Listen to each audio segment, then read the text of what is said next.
Que l'Esprit Saint, le Père des pauvres, illumine notre intelligence et notre cœur afin de nous conduire à la vérité tout entière. Amen.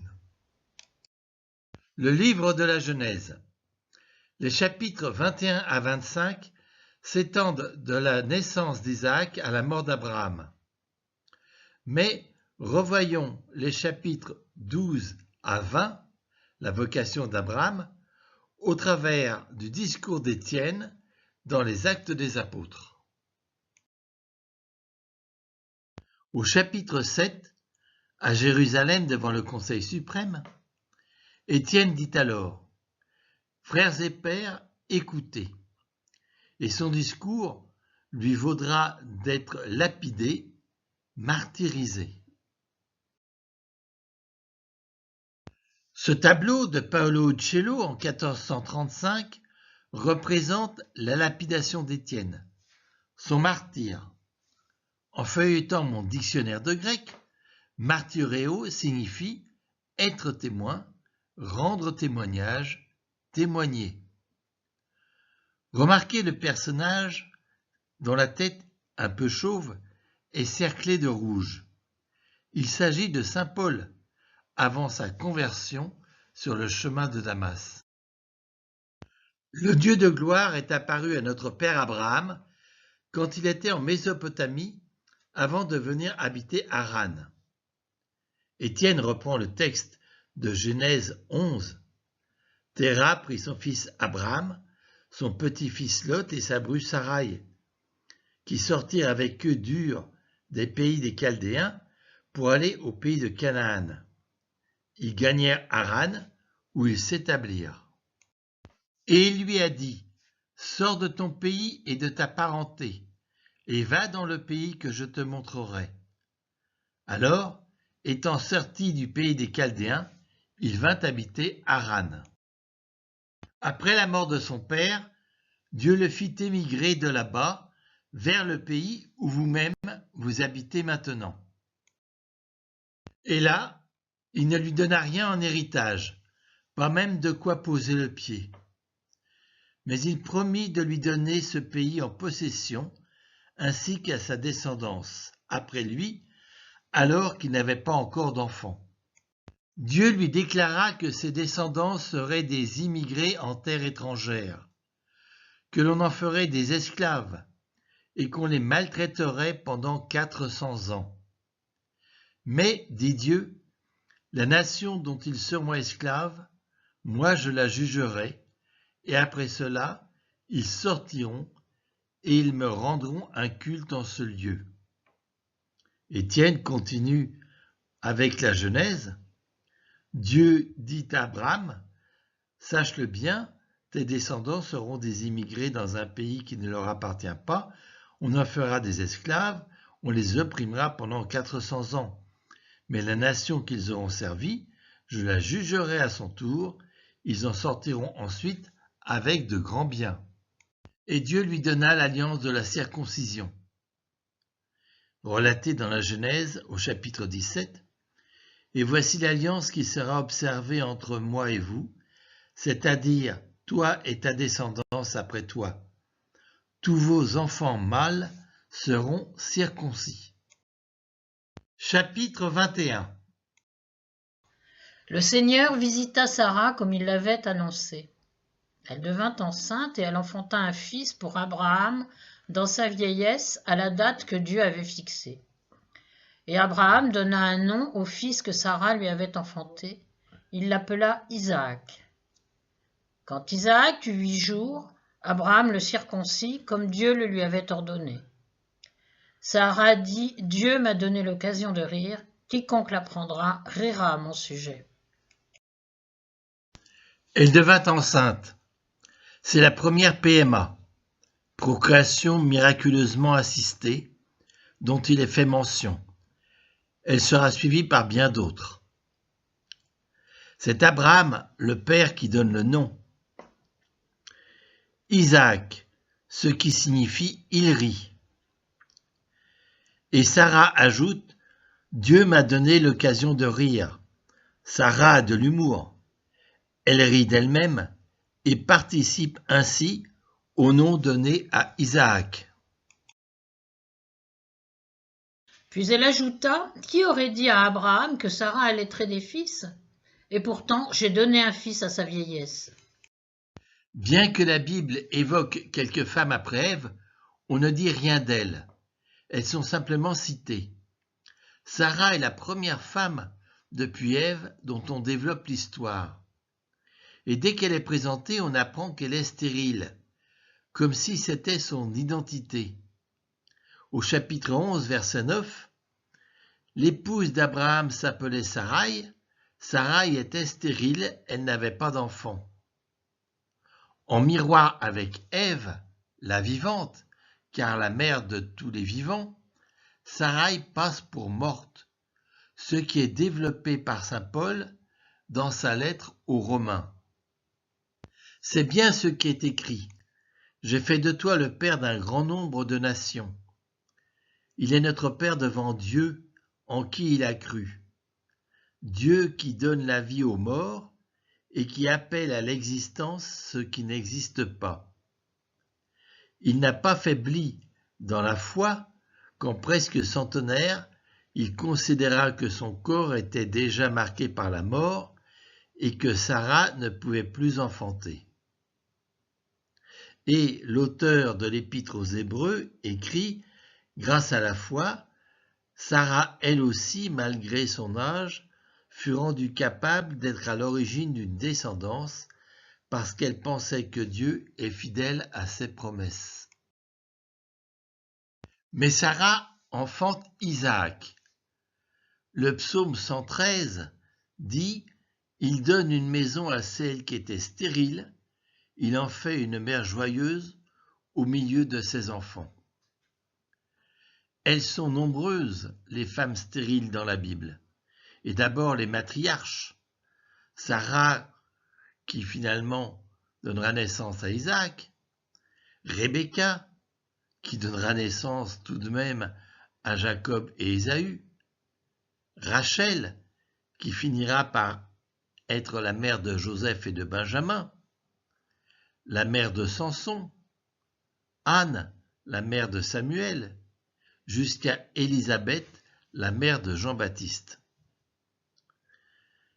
Et on lit dans Isaïe au chapitre 54 « Réjouis-toi, femme stérile, toi qui n'enfantes pas, éclate en cris de joie, toi qui ne connais pas les douleurs de l'enfantement.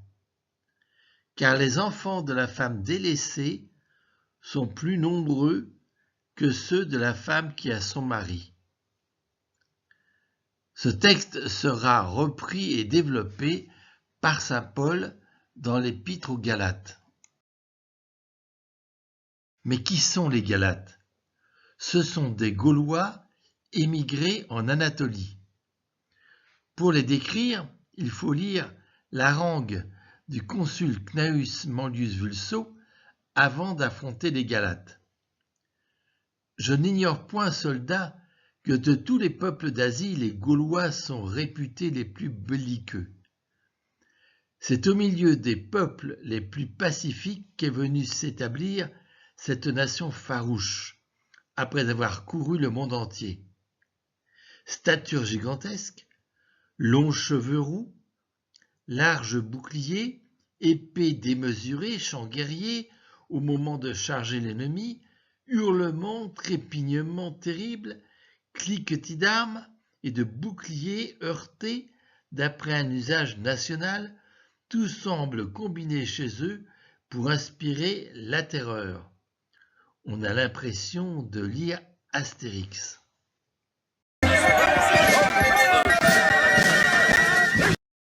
On voit que les Galates sont un peuple épris de liberté. Saint Paul, dans son épître, va trouver les mots adaptés. Épître aux Galates, chapitre 4. Il est écrit en effet qu'Abraham a eu 2 fils, l'un né de la servante et l'autre de la femme libre. Le fils de la servante a été engendré selon la chair. Celui de la femme libre l'a été en raison d'une promesse de Dieu. Ces événements ont un sens symbolique. Les deux femmes sont les deux alliances. La première alliance, celle du mont Sinaï, qui met au monde des enfants esclaves, c'est Agar la servante. Agar est le mont Sinaï en Arabie. Elle correspond à la Jérusalem actuelle, elle qui est esclave ainsi que ses enfants. Tandis que la Jérusalem d'en haut est libre, c'est elle notre mère. L'Écriture dit en effet: « Réjouis-toi, femme stérile, toi qui n'enfantes pas, éclate en cris de joie, toi qui ne connais pas les douleurs de l'enfantement, car les enfants de la femme délaissée sont plus nombreux que ceux de la femme qui a son mari. Et vous, frères, vous êtes comme Isaac, les enfants de la promesse. Mais de même qu'autrefois, le Fils engendré selon la chair persécutait le Fils engendré selon l'Esprit, de même en est-il aujourd'hui. Or, que dit l'Écriture? Renvoie la servante et son fils, car le fils de la servante ne peut être héritier avec le fils de la femme libre. Dès lors, frères, nous ne sommes pas les enfants d'une servante, nous sommes ceux de la femme libre. Sur l'arbre généalogique de la famille, on peut maintenant ajouter Isaac. L'enfant grandit et il fut sevré. Abraham donna un grand festin le jour où Isaac fut sevré. Un enfant sevré a des chances de survivre. Donc Abraham donna un grand festin. Or, Sarah regardait rire Ismaël, ce fils qu'Abraham avait eu d'Agar, l'Égyptienne. Sarah regardait rire Ismaël. Mais c'est Isaac qui doit rire, et non Ismaël. Ce jeu de mots pour justifier la rivalité entre les deux enfants. Agar l'Égyptienne. En effet, on se souvient qu'il est précisé en Genèse 12 que Pharaon avait offert des servantes à Abraham et Sarah, un cadeau empoisonné. À cause d'elle, on traita bien Abraham, qui reçut petit et gros bétail, ânes, esclaves et servantes, ânesses et chameaux. Elle dit à Abraham: « Chasse cette servante et son fils, car le fils de cette servante ne doit pas partager l'héritage de mon fils Isaac. » Cette parole attrista beaucoup Abraham à cause de son fils Ismaël. Agar avait déjà dû partir une première fois dans le désert alors qu'elle était enceinte.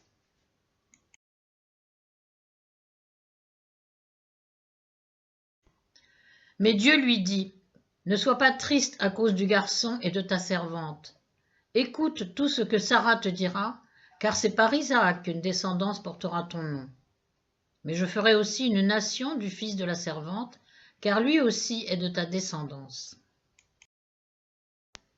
Abraham se leva de bon matin, il prit du pain et une outre d'eau, il les posa sur l'épaule d'Agar, il lui remit l'enfant, puis il la renvoya. Elle partit et alla errer dans le désert de Beersheba.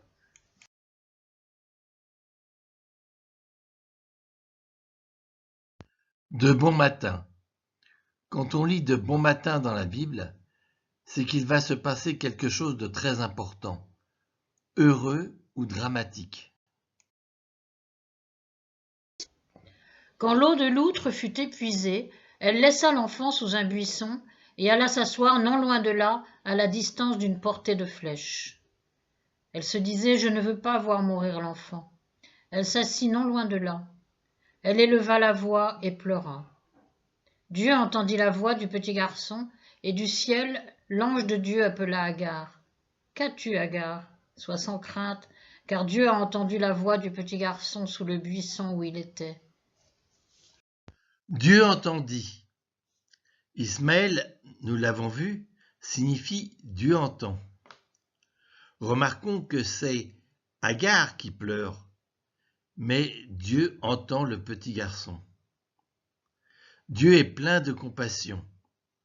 Et au psaume 67, on peut lire « Père des orphelins, défenseur des veuves, tel est Dieu dans sa sainte demeure. » Quant à Jésus, Dans Marc au chapitre 10, il dit « Laissez les enfants venir à moi, ne les empêchez pas, car le royaume de Dieu est à ceux qui leur ressemblent. » Debout, prends le garçon et tiens-le par la main, car je ferai de lui une grande nation.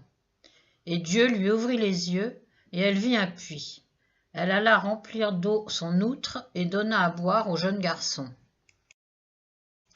Et Dieu fut avec le jeune garçon, et il grandit. Il habitait au désert et fut un tireur d'arcs.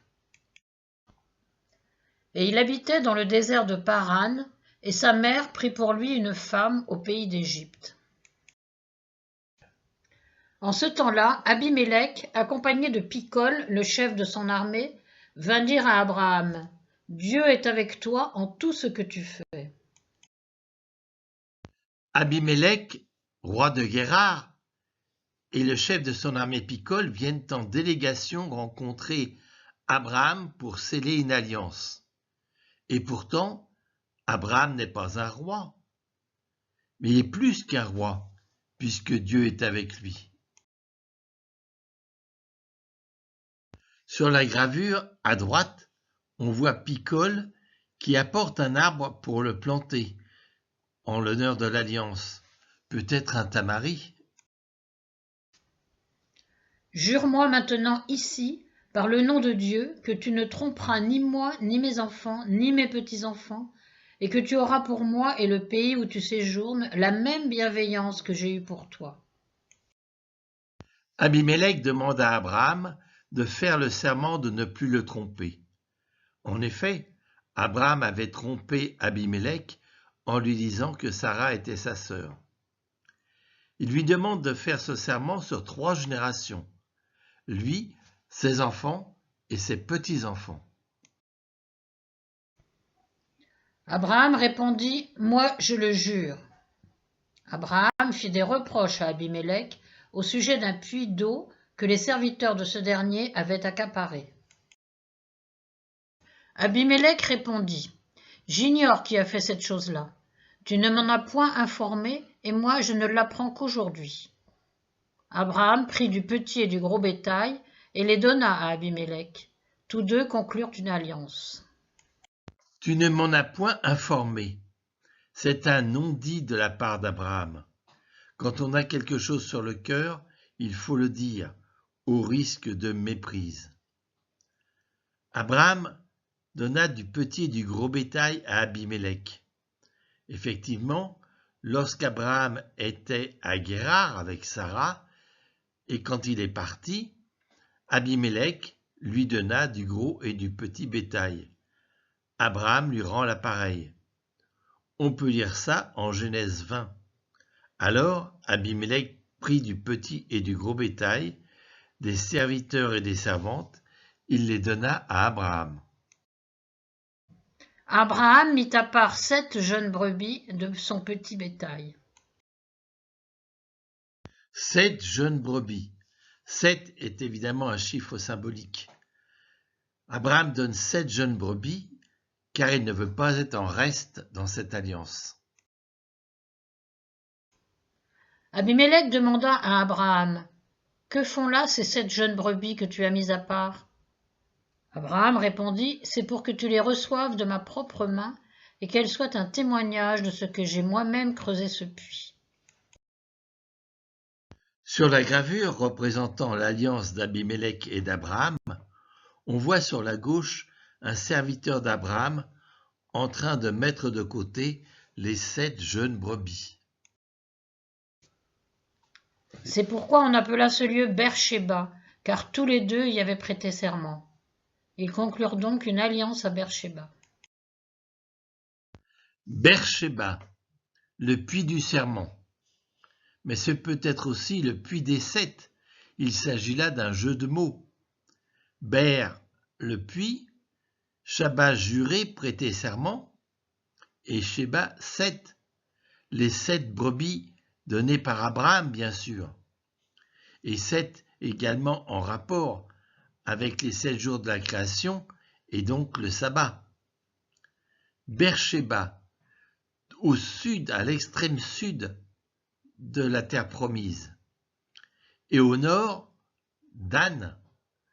Donc l'expression de Dan à Beersheba signifie la totalité de la terre promise. On va lire ça par exemple dans Samuel. Tout Israël depuis Dan jusqu'à Beersheba reconnut que Samuel était vraiment un prophète du Seigneur. Abraham planta un tamaris à Beersheba et y invoqua le nom du Seigneur, Dieu éternel. Abraham séjourna longtemps au pays des Philistins. Abraham planta un tamari. Planter, c'est le verbe nata. Planter, établir. On retrouve ce verbe dans Isaïe au chapitre 51. Je mets mes paroles dans ta bouche et je te couvre de l'ombre de ma main pour établir de nouveaux cieux et fonder une nouvelle terre. Abraham compte bien s'implanter à Beersheba. Il plante un tamari.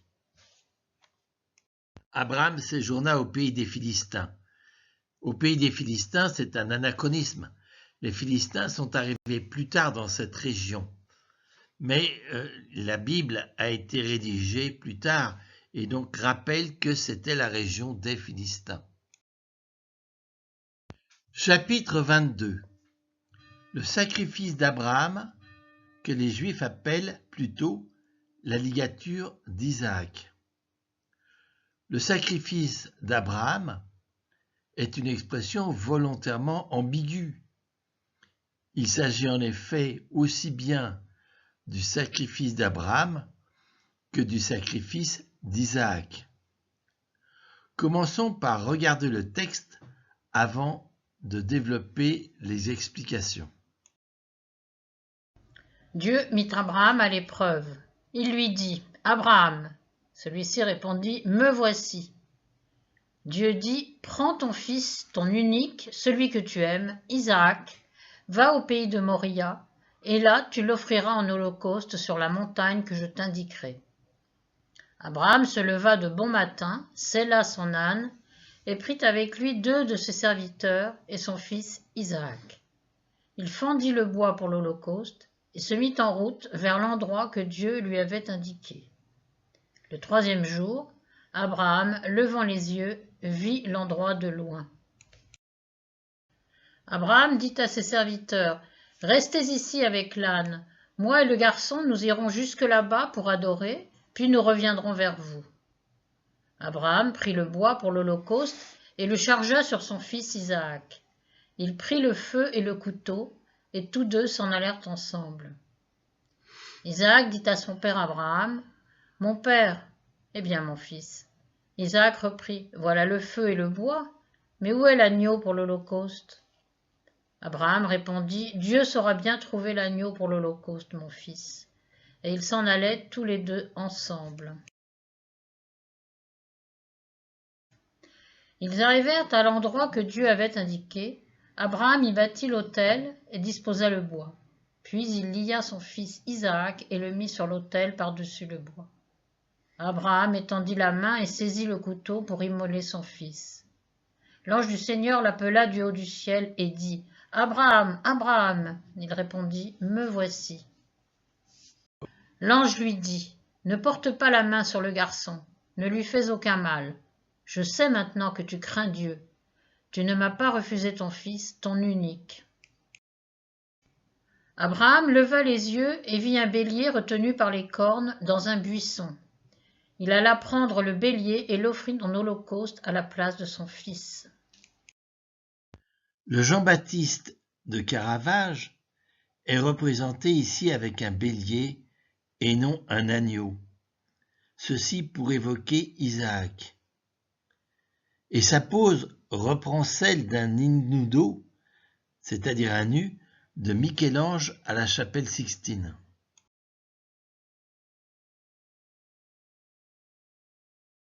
Dieu mit Abraham à l'épreuve. L'expression « mettre à l'épreuve » a souvent une connotation péjorative, peut-être parce que l'on confond avec l'Inquisition qui soumettait à la question, ou bien parce que les pharisiens, à plusieurs reprises, mettent Jésus à l'épreuve. Mais en fait, il n'en est rien. Mettre à l'épreuve, c'est mettre à l'épreuve de la vérité. Ainsi, dans Malachie 3, il est écrit « Soumettez-moi donc ainsi à l'épreuve, dit le Seigneur de l'univers, et vous verrez si je n'ouvre pas pour vous les écluses du ciel, si je ne répands pas sur vous la bénédiction en abondance. » Dans sa première lettre aux Corinthiens, au chapitre 10, saint Paul écrit « L'épreuve qui vous a atteint n'a pas dépassé la mesure humaine. Dieu est fidèle. Il ne permettra pas que vous soyez éprouvés au-delà de vos forces. Mais avec l'épreuve, il donnera le moyen d'en sortir et la force de la supporter. » Quant à saint Jacques, au chapitre 1, il dit « Considérez comme une joie extrême, mes frères, de buter sur toutes sortes d'épreuves. Vous le savez, une telle vérification de votre foi produit l'endurance. » Enfin, saint Pierre dans sa première lettre, au chapitre 1, « Aussi vous exultez de joie, même s'il faut que vous soyez affligés pour un peu de temps encore, par toutes sortes d'épreuves.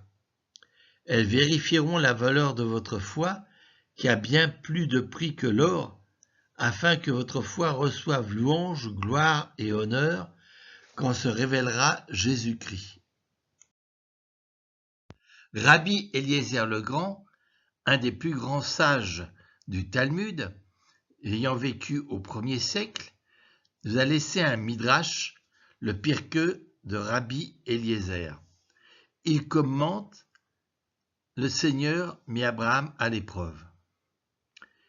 Il l'éprouva à chaque fois afin de connaître son cœur, de savoir s'il était capable de persévérer et d'observer tous les commandements de la Torah. Et bien que la Torah ne lui fût pas encore donnée, Abraham en observa tous les préceptes comme il est dit. Parce qu'Abraham m'a obéi à ma voix et qu'il a observé mes ordres, mes commandements, mes lois et ma Torah. » Celui-ci répondit « Me voici ». L'expression « me voici » est souvent une réponse à un appel, même pour le Christ.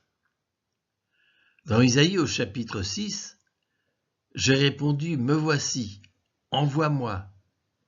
Il me dit « Va dire à ce peuple, écoutez bien mais sans comprendre, regardez bien mais sans reconnaître ». Dans le livre de l'Exode au chapitre 3, le Seigneur vit qu'il avait fait un détour pour voir, et Dieu l'appela du milieu du buisson. « Moïse, Moïse !» Il dit « Me voici ». Et dans le premier livre de Samuel, le Seigneur appela Samuel qui répondit « Me voici ». Quant au psaume 39, « Tu ne voulais ni offrande ni sacrifice, tu as ouvert mes oreilles, tu ne demandais ni holocauste ni victime, alors je dis, me voici, je viens. » L'auteur de la lettre aux Hébreux reprend ce verset du psaume 39 en l'appliquant au Christ.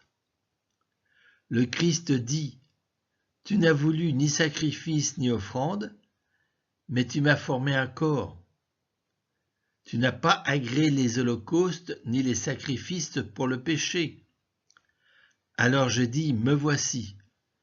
Je suis venu, mon Dieu, pour faire ta volonté, ainsi qu'il est écrit de moi dans le livre. » Et quand l'évêque ordonne un prêtre, il l'appelle en disant que celui qui va être ordonné prêtre s'avance, et l'impétrant répond « Me voici. » Dieu dit « Prends ton fils, ton unique. » Il y a là pour nous une préfiguration du sacrifice de Jésus, le Fils unique de Dieu. Saint Irénée, proclamé récemment docteur de l'Église le 21 janvier 2022, nous enseigne « Abraham céda avec empressement son fils unique et bien-aimé en sacrifice à Dieu afin que Dieu consente en faveur de toute sa postérité a livré son Fils bien-aimé et unique en sacrifice pour notre rédemption. Et saint Paul, dans l'Épître aux Romains, au chapitre 8, écrit « Il n'a pas épargné son propre Fils, mais il l'a livré pour nous tous. » Va, littéralement, va pour toi. Va vers ta vocation. C'est déjà la parole que Dieu avait adressée à Abraham en lui demandant de quitter Haran, sa parenté et la maison de son père. Il s'agissait alors de s'affranchir de la tutelle paternelle afin d'aller vers sa vocation, la terre de Canaan. Ici, va vers ta vocation. Sacrifie ton fils Isaac. Que cela est difficile à entendre. Abraham a attendu jusqu'à 100 ans pour avoir Isaac. Il a tellement attendu. Il tient tellement à ce fils de sa vieillesse. Peut-être lui faut-il se libérer de cette attache. Dieu lui demande ce sacrifice. Va au pays de Moria, et là tu l'offriras en holocauste sur la montagne que je t'indiquerai. Mais qu'est-ce que le pays de Moria ? Dans le second livre des Chroniques, au chapitre 3, on nous indique « Alors Salomon commença à bâtir la maison du Seigneur à Jérusalem sur le mont Moria. » Le mont Moria est précisément le lieu du sacrifice d'Abraham et le lieu sur lequel le temple a été construit. Tu l'offriras en holocauste. Et pourquoi en holocauste ? L'auteur du livre des Hébreux au chapitre 9 nous explique « D'après la loi, on purifie presque tout avec du sang. Et s'il n'y a pas de sang versé, il n'y a pas de pardon. »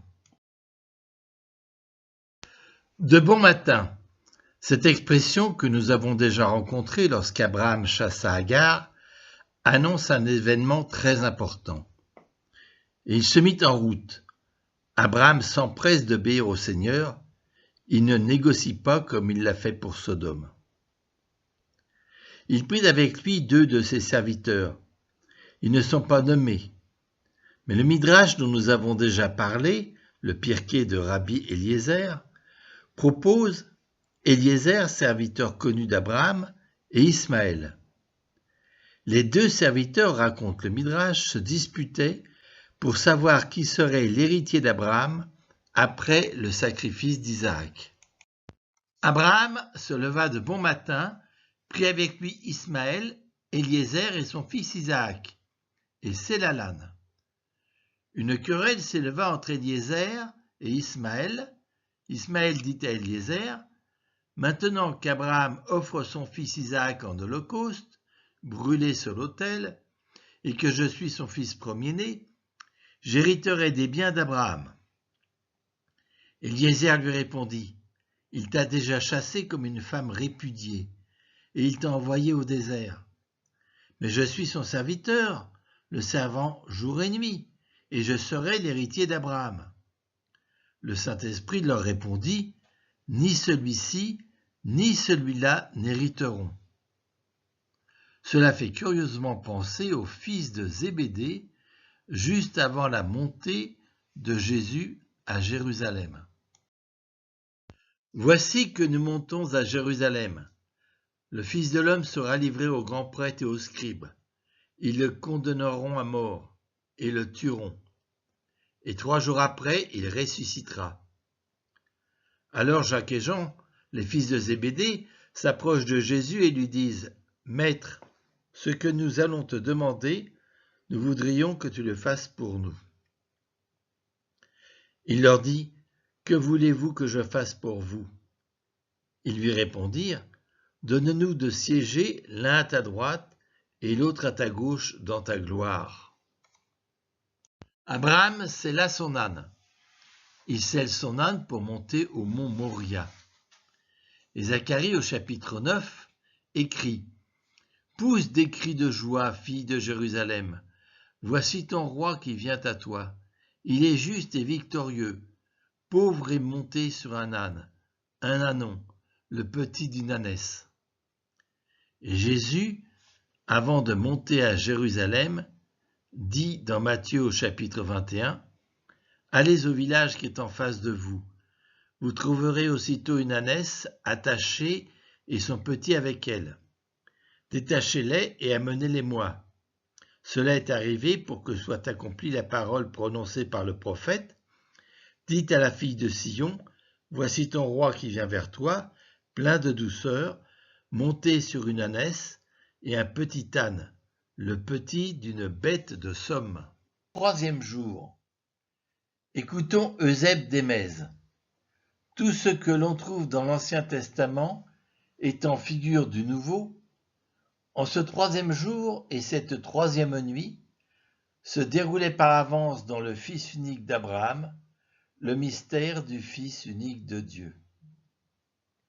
Et saint Éphrem, proclamé docteur de l'Église le 5 octobre 1920, écrit « Dans un délai de 3 jours après le sacrifice, sa mère revoit Isaac vivant.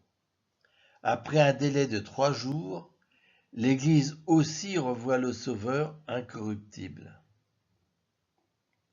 Et le prophète Osée écrit au chapitre 6, « Venez, retournons vers le Seigneur, il nous relèvera le 3e jour. » Abraham dit à ses serviteurs, « Restez ici. » Les serviteurs qui ne montent pas sur le mont Moria sont parfois comparés aux disciples qui ne sont pas montés au calvaire, ou encore aux catéchumènes qui ne participent pas au sacrifice eucharistique. Nous irons pour adorer. Abraham ne donne pas la véritable raison de sa montée à Moria. Ça ne regarde peut-être pas les serviteurs, et c'est peut-être aussi pour ne pas effrayer le garçon. Nous reviendrons vers vous. Curieux ce nous. Saint Éphrem l'interprète ainsi.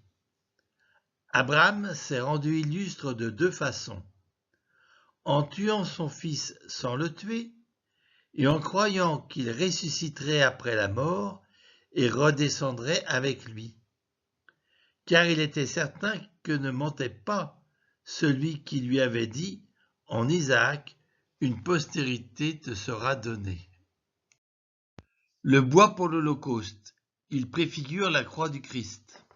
Et on peut lire dans le Midrash Rabbah, Abraham prit le bois du sacrifice et le chargea sur son fils, Isaac, comme quelqu'un qui charge la croix sur son épaule.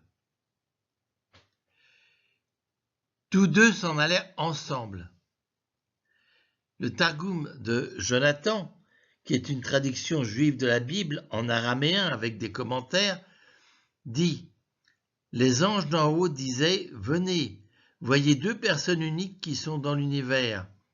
Celui qui sacrifie n'hésite pas, et celui qui est sacrifié tend la gorge. » Comme au moment de la mort du Christ, il n'y a plus que 2 personnes, le Père et le Fils.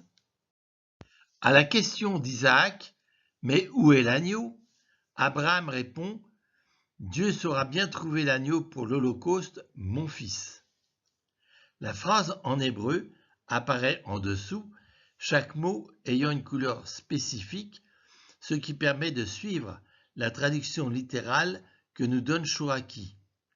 Elohim verra pour lui l'agneau de la montée, mon fils. La traduction saura bien trouver est ici verra. D'ailleurs, dans le Targum de Jonathan, qui est la traduction en araméen de la Bible, on lit « Dieu verra, l'agneau pour l'Holocauste, c'est mon fils. » L'agneau serait-il le fils de Dieu?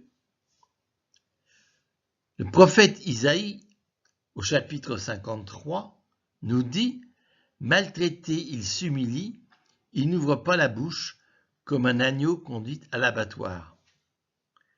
Et au psaume 39, on peut voir « Tu ne voulais ni offrande ni sacrifice, tu as ouvert mes oreilles, tu ne demandais ni holocauste ni victime, alors je dis, voici, je viens. » Tous ces éléments permettent à saint Jean de dire dans son chapitre 1, en voyant le Christ, « Voici l'agneau de Dieu qui enlève le péché du monde. » Et ils s'en allaient tous les deux ensemble, répéter une deuxième fois.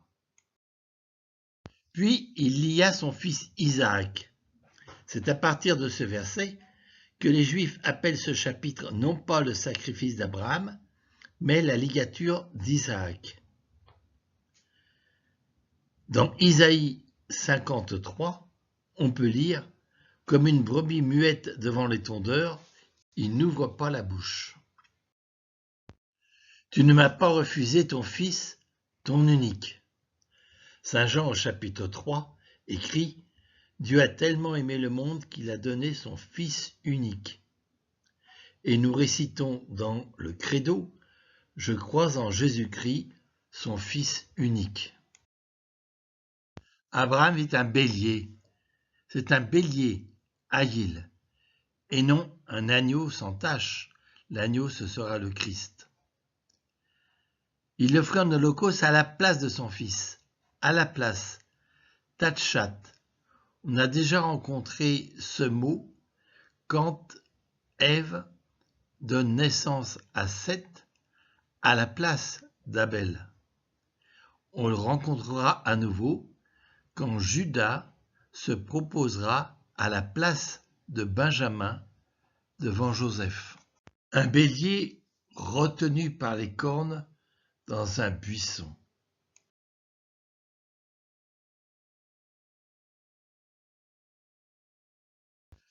Dans Saint Jean, au chapitre 8, le Christ dit « Abraham, votre père, a exulté, sachant qu'il verrait mon jour. Il l'a vu et il s'est réjoui. » Ce qui fera dire à saint Athanase, père de l'Église et docteur de l'Église, Abraham contemplait le Christ dans cet agneau qui fut immolé à Dieu. Et saint Amphiloque d'Iconium, quand Abraham a vu Isaac chargé du bois, il a vu le jour où le Fils unique porterait la croix. Il y a 3 lectures pour expliquer le sacrifice d'Abraham. La première, Abraham offre son aîné comme il est de coutume dans l'Antiquité. Mais Dieu ne veut pas de sacrifice humain. Isaac est remplacé par un bélier. Ainsi, dans Exode 13, Moïse précisera « Vous lui offrirez tout garçon premier-né ».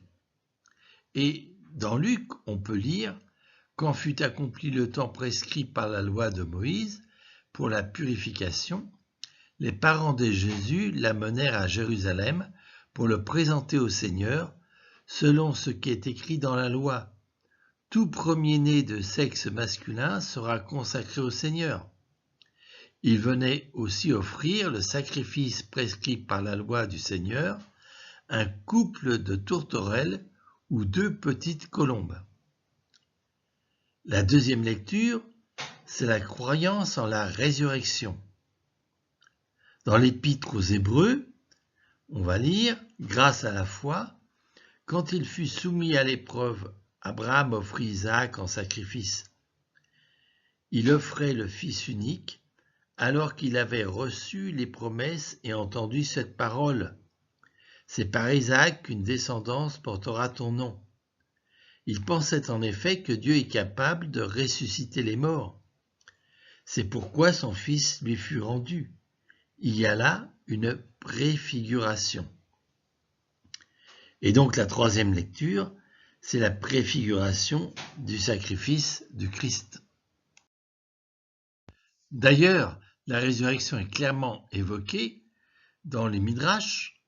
On peut lire dans le Pirkeu de Rabbi Eliezer, Rabbi Yehuda dit « Lorsque le glaive atteignit son cou, l'âme d'Isaac s'envola et sortit. Lorsque Dieu fit entendre sa voix entre les 2 chérubins, et qu'il dit, n'étant pas la main sur le jeune homme, l'âme réintégra son corps. Abraham le délia, et il le dressa sur ses pieds. Et Isaac sut que la résurrection des morts était enseignée par la Torah, et que tous les morts doivent ressusciter.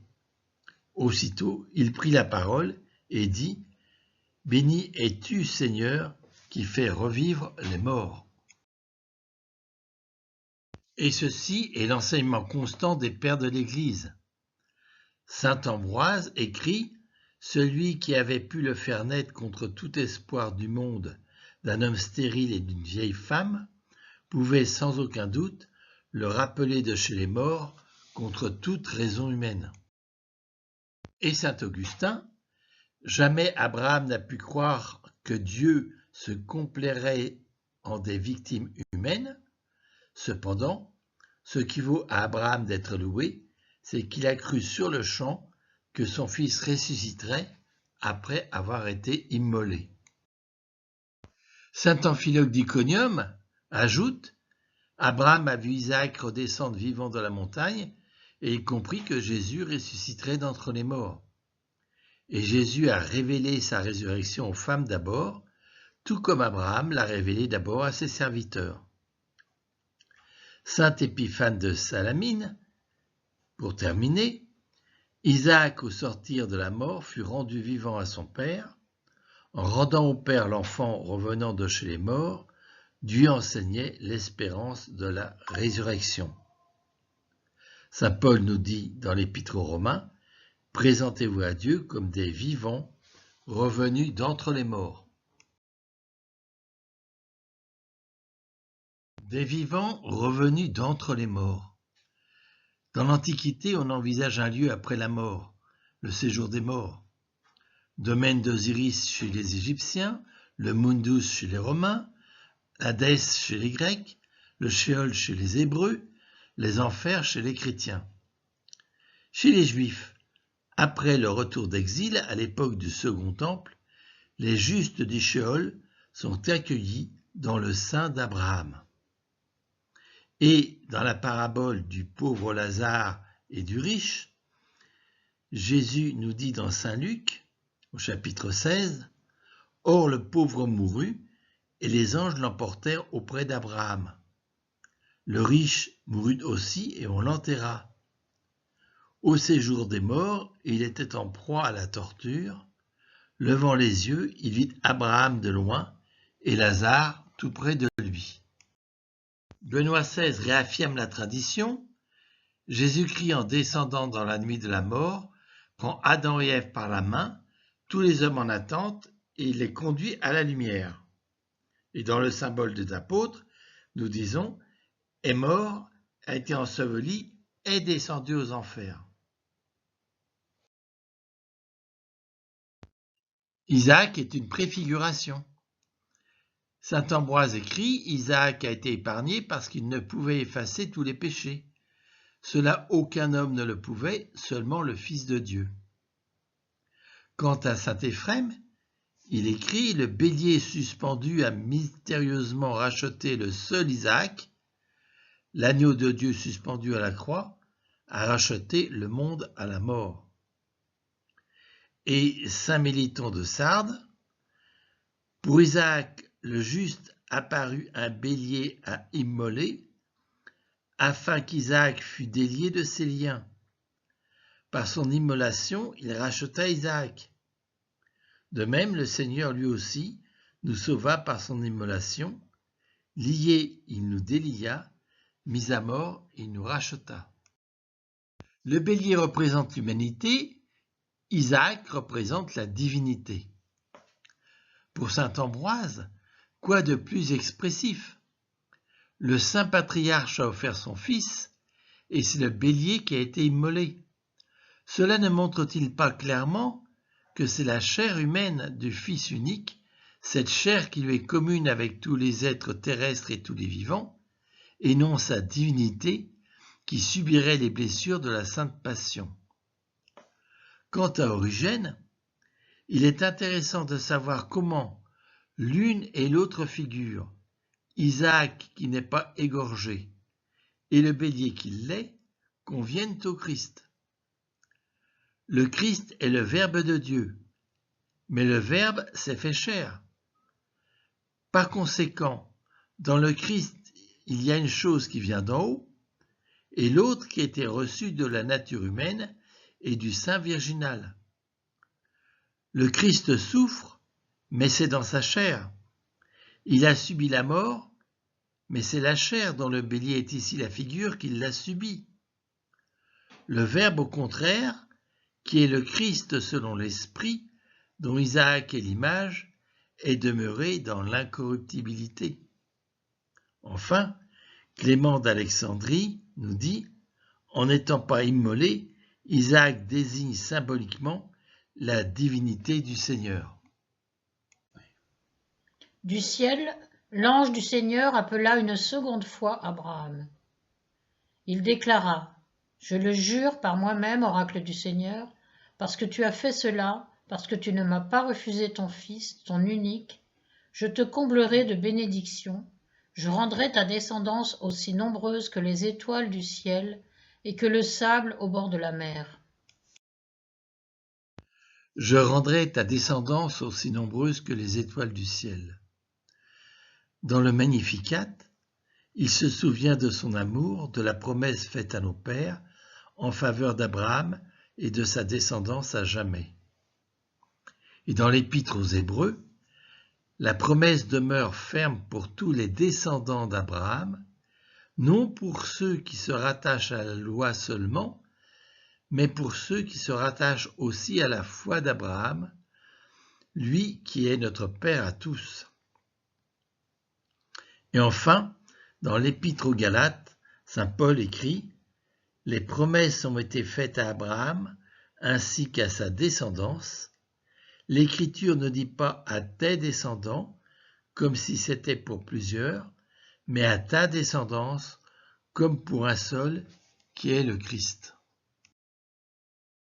Et le sacrifice d'Abraham est rappelé dans la prière eucharistique numéro 1. Et comme il t'a plu d'accueillir les présents de ton serviteur Abel le juste, le sacrifice d'Abraham, notre Père dans la foi, et celui que t'offrit Melchisédek son grand prêtre, oblation sainte et immaculée, regarde cette offrande avec amour et dans ta bienveillance, accepte-la. Puisque tu as écouté ma voix, toutes les nations de la terre s'adresseront l'une à l'autre la bénédiction par le nom de ta descendance. Alors Abraham retourna auprès de ses serviteurs, et ensemble ils se mirent en route pour Beer-Shéba, et Abraham y habita. Après ces événements, on annonça à Abraham la nouvelle suivante. « Voici que Milca, elle aussi, a donné des fils à ton frère Nahor. » Complétons notre arbre généalogique. Nahor et Milca ont eu 8 fils. Le dernier, Bethuel, sera le père de Rebecca et de Laban dont nous parlerons ultérieurement. Chapitre 23. Sarah mourut à Hébron, dans le pays de Canaan. Abraham s'y rendit pour le deuil et les lamentations. Puis il laissa le corps pour aller parler aux Hittites qui habitaient le pays. Puis il leur parla en ces termes. « Si vous acceptez que j'ensevelisse cette morte, alors écoutez-moi. Intervenez pour moi auprès d'Éphron, pour qu'il me cède la caverne de Macpéla, qui lui appartient, et qui se trouve au bout de son champ, qu'il me la cède contre sa valeur en argent, comme une propriété funéraire au milieu de vous. » Abraham habitait entre Beer-Shéba et Hébron, une région colonisée par les Hittites. Abraham acheta donc un terrain à Éphron le Hittite, où fut enterrée Sarah et lui-même par la suite. Sur cette carte apparaissent les peuples du Moyen-Orient. En rouge, les Hittites, descendants de Heth, fils de Canaan, fils de Cham. Les Hittites avaient donc colonisé une partie de Canaan entre Beer-Shéba et Hébron, là où habitait Abraham. En bleu, les Assyriens, descendants d'Assur, fils de Sem, Chaldéens ou Babyloniens.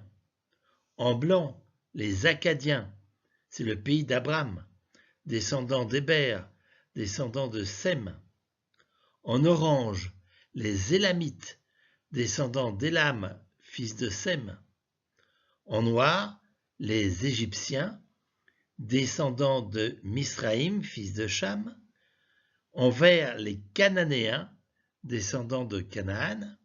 Et en jaune, les Araméens, semi-nomades, descendants d'Aram, fils de Sem. Les Hittites sont maintenant bien connus. On les trouve partout, même dans Astérix, mais ça n'a pas toujours été le cas. Une exposition s'est tenue au Louvre de mai à août 2019 intitulée « Les royaumes oubliés de l'Empire hittite aux Araméens ». Et sur le fascicule de cette exposition, on peut lire « Il y a 100 ans, on dénigrait la Bible parce qu'elle seule parlait des Hittites. On reconnaît aujourd'hui son exactitude historique ».